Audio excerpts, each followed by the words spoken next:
I just spent $9,000 in 4 months testing every vertical wind turbine I could get my hands on. And I'm about to tell you something that's going to save you from making a very expensive mistake in your backyard. Because while everyone's slapping cheap turbines on their roof and wondering why their electric bill hasn't budged, there are 5 vertical wind turbines that don't just spin for show, they actually put real power back into your home. But here's the thing nobody's talking about. 2 of these are back-ordered for the next 6 weeks. One of them has a firmware update to its smart controller dropping any day now that unlocks a feature the manufacturer hasn't even announced yet. And the one sitting at number 1 does something so unexpected that I had to call the company twice because I genuinely didn't believe my own power meter. I'm going to show you exactly which turbines are worth mounting on your property, which ones are glorified lawn ornaments, and most importantly, why spending 5 figures on a big-name turbine system might be the worst decision you make for your energy setup this year. Stay with me, because the numbers at the halfway point are going to change how you think about home wind power completely. Let me take you back to the beginning. I'm standing in my backyard with a pole mount, a multimeter, and 5 turbines still in their boxes. My neighbors think I'm building some kind of research facility. My wife is convinced our yard is never going to look normal again. But I made a promise to this community. I would find out whether vertical wind turbines are actually worth it for a regular homeowner, or if they're just an expensive way to feel good about sustainability while your solar panels do all the actual work. So I built a testing protocol.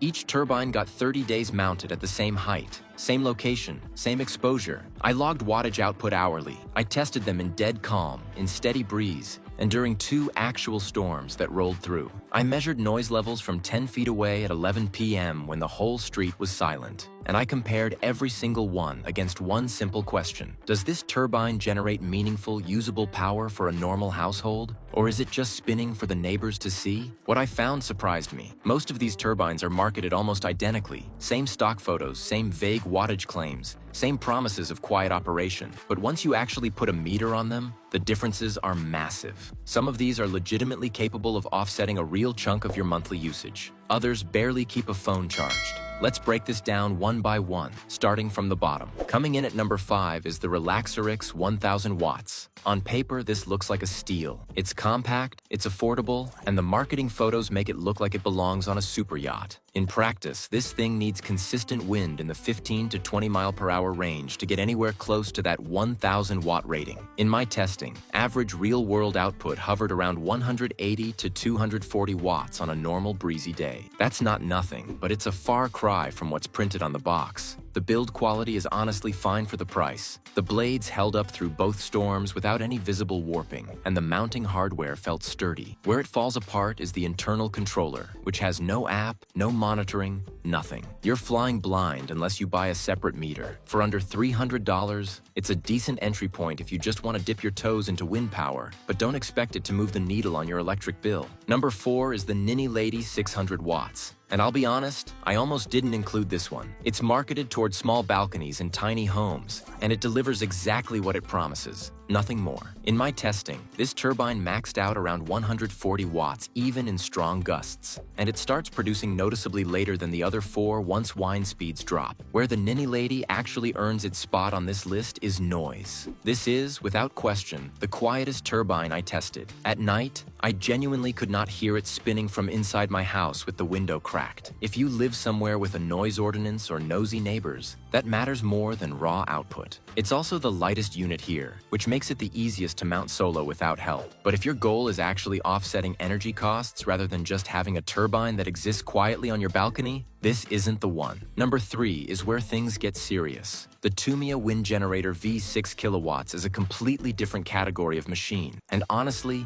comparing it to the first 2 feels almost unfair. This thing is built for people who are serious about getting off grid or dramatically cutting their utility bill, not just experimenting. During my testing, on days with steady 12 to 18 mile per hour wind, I was consistently seeing output between 1,800 and 2,400 watts, which is enough to meaningfully power a refrigerator, several lights, and a couple of devices simultaneously. The 5-blade helical design is noticeably smoother than the 3-blade units, and it handled the second storm I mentioned earlier without a hint of instability, even when gusts hit what my weather station clocked at 42 miles per hour. The catch is installation. This is not a solo weekend project. You'll want a proper mounting pole, ideally a professional install, and a battery bank if you want to actually store what it generates. Price sits around $2,400 before installation costs, which puts it out of casual buyer territory. But if you're building a real off-grid setup, this earns its place. Number 2 is the Vertical Wind Turbine, and this is the one that actually made me reconsider how I think about hybrid renewable setups. Vertical built this specifically to pair with solar, and the smart controller genuinely delivers on that promise. It automatically balances output between your solar array and the turbine depending on conditions. So on cloudy, windy days, the turbine picks up the slack, and on calm, sunny days, your panels take over. During my testing month, which included several overcast days, the combined system output stayed remarkably consistent, something neither solar nor wind alone could pull off. The turbine itself produced an average of 900 to 1,400 watts in moderate wind, and the companion app is genuinely one of the better pieces of software I've used in this space, with real-time monitoring, historical data,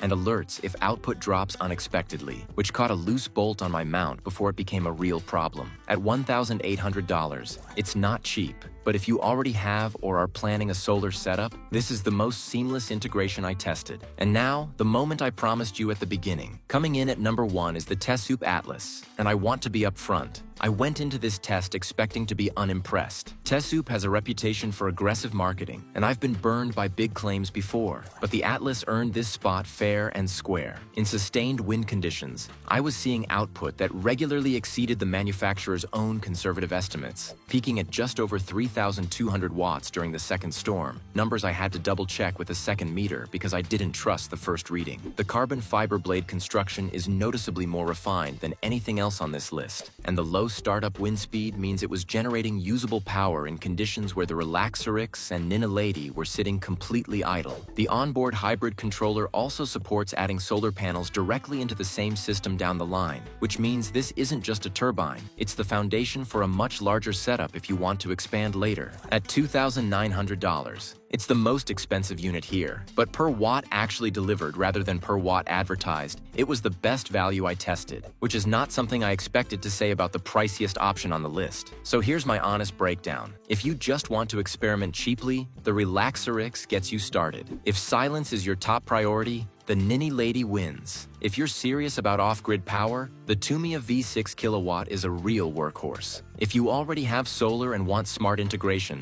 Vertical is the smoothest option. And if you want the single best performing vertical turbine I tested this year, period, the Tesoup Atlas earns it. If this video saved you from buying the wrong turbine, or helped you figure out which one actually fits your setup, smash that like button. It genuinely helps more people find this information. I've put together a spreadsheet with every wattage reading, every storm test, and every price I tracked over the past 4 months. Links in the description. Drop a comment and let me know which one you're considering. And if there's a turbine I didn't test that you want me to look at next, tell me, because I read every single comment. Until next time, generate your power wisely.